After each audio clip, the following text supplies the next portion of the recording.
Hi, I'm Maya.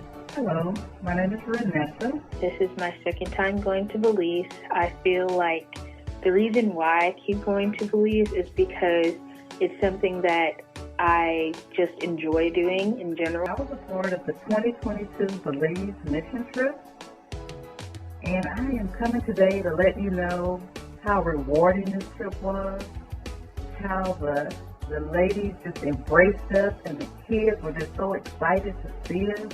And also the different relationships that I've built with the people there. Also being able to share the gospel and share God's word, knowing that I'm doing something good.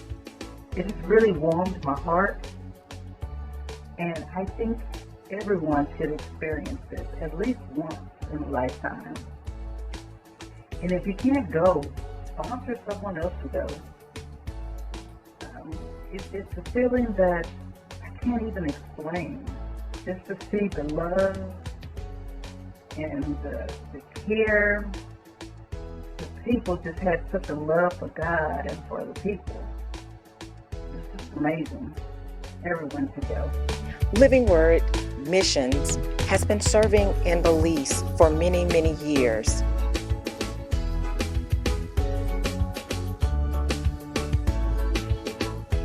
Would you like to help us by donating to help rebuild Zion Outreach Church? Zion Outreach had to tear down their church, not by choice, but by force. And unfortunately, the money that they were given was not enough to rebuild their church. Their church now has a foundation, but there's so many other things that they will need. Simple walls and a roof. We're asking today if you would help to rebuild Zion Outreach. Thank you so much.